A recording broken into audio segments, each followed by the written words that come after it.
got SOLVES, man. Y'all know tomorrow, Mr. Ballin. I just seen him post, like, he just posted. We got top three tomorrow. So y'all know we on that top 3 tomorrow. We always be on that top 3 like a motherfucker, man. That being said, give your thumbs up, man. Let's go ahead and get them motherfucking videos started. You know what I'm saying? Cause the video like 15 minutes. Driving home, pulled up outside my house. I went to get out of the car, there was no door handle. I can't open the door, they said use the window handle. And I went for the window handle, there was no window handle. It's pretty rare to survive serial killers. I went from being really, really scared, terrified, to being like, I've really got to do something here. Knocked on the door, no one home. I'm hysterical. I'm crying and laughing at the same time. Next house, no one home. Next house, no one home. On November 9th, 1986, a fun night out drinking for Kate Moyer would take a drastic turn that will have her chained to a bed and sedated. But Kate was a fighter, and her determination to survive her attackers would set in motion a chain of events that would shake the region of Western Perth, Australia to its very core. This is the case of a teen model who manipulated her abusers and escaped murder. I wasn't there first. They'd done this before. They were good at it.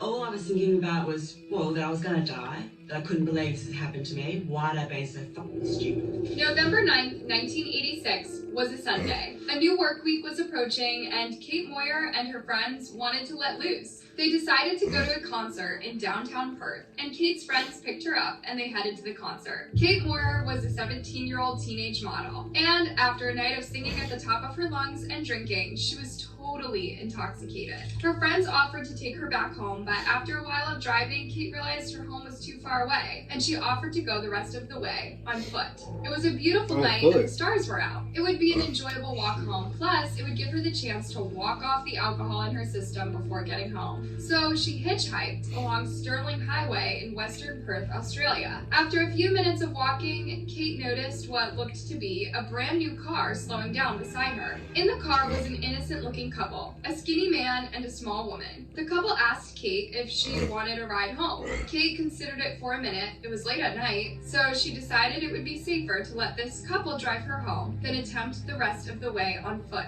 But little did Kate know that her idea of safety was about to change forever. Kate settled into the car and they began to drive toward the Meyer home. Kate was perfectly content.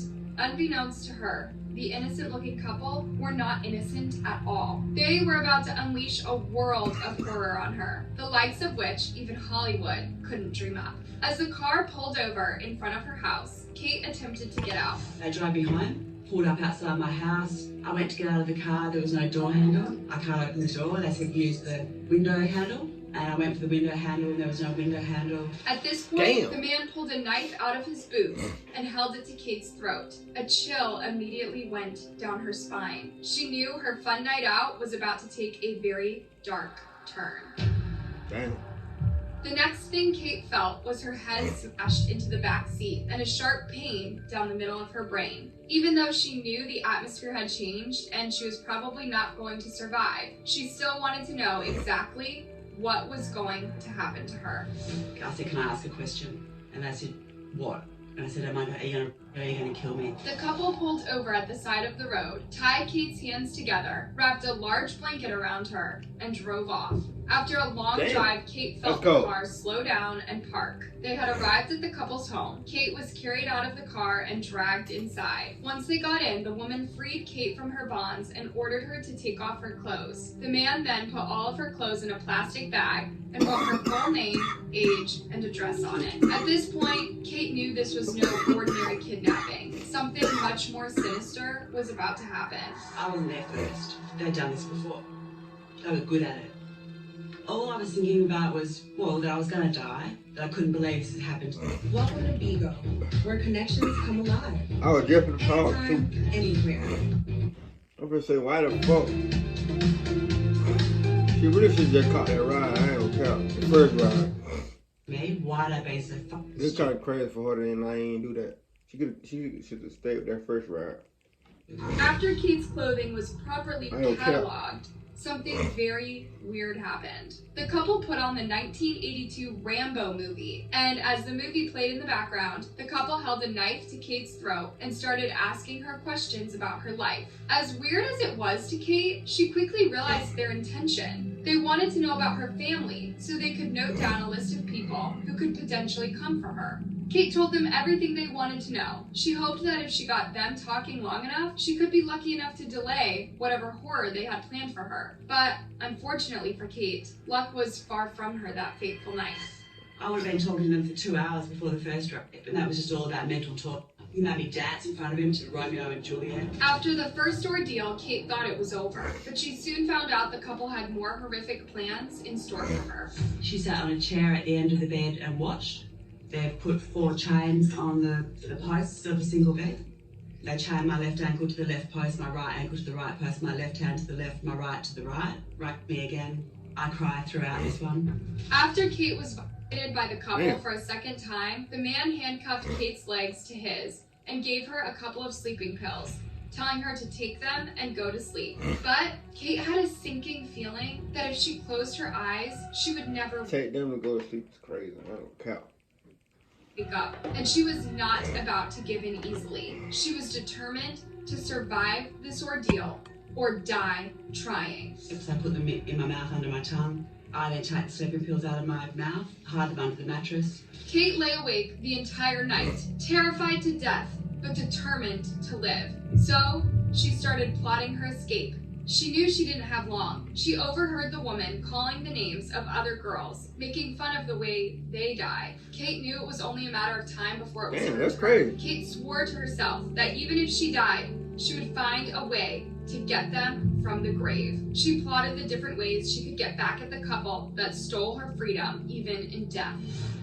People react differently with fear, but hers was really, you won't get away with this, whatever you end up doing with me. As she lay chained to the bed, a plan came to Kate, a way to get revenge on her would-be killers. The next day was Monday, November 10th, 1986. Kate woke up to find herself still a captive of horror. But there was one bright light. The man removed her handcuffs before leaving for work, leaving her and the woman alone. Kate knew if she played her cards right, she could escape this house of horror. She was taken to the living room by the woman and made to go through the same mental torture she was subjected to the night before. But this time, Kate decided to try something new.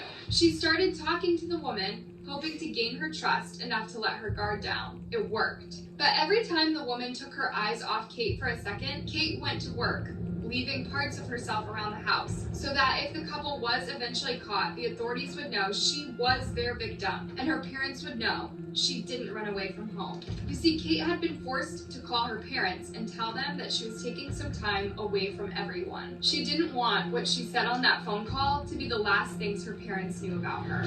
I just left evidence everywhere so that when I died, people would work out I was one of the missing girls.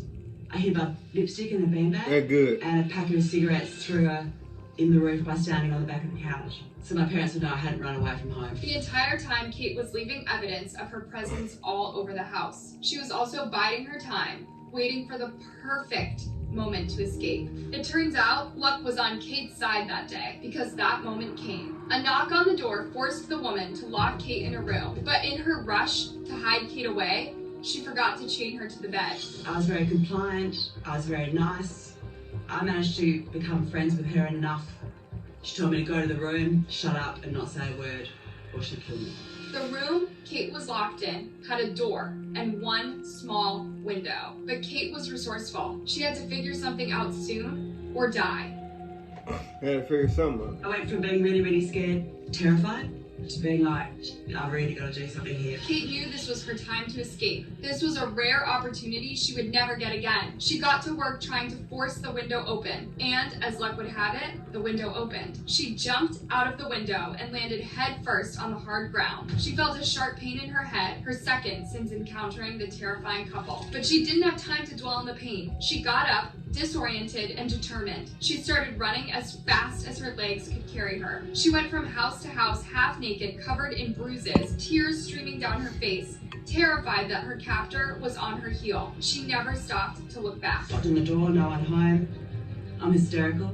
I'm crying and laughing at the same time. Next house, no one home. Next house, no Man, I would have been one home. shitty as Went hell. to their back fence, heard Nobody their back answered the fence, door, attacked man. by a black dog. Though Kate could feel pain all over her body and she had just fought off a large black door, she was not giving up. She kept running, and eventually she ran into a man smoking a cigarette outside a store. I ran up to him and said, please take me aside and call the police. Were you thinking at this point that she might come after you? Absolutely. That's why I said if a woman comes here and says I've had a fight with her, that I'm her daughter, don't believe her. Can you please call the police? At the police station, a young officer was starting her career. She was excited for a case to come in, but little did she know that her fate was about to be intertwined with a young, terrified girl forever. Constable Laura Hancock was handed her first task. She would be interviewing a scared, bruised-up teenager who was found wandering around the street. Early payday, fee-free overdrafts. No monthly fee. Chime, the #1 most loved banking app. You know, people that house she was knocking on, they could have called police. They lying for that. I ain't care. What's going on? Hey, you know. But yeah, they lying for. I ain't gonna care. They could have called the police.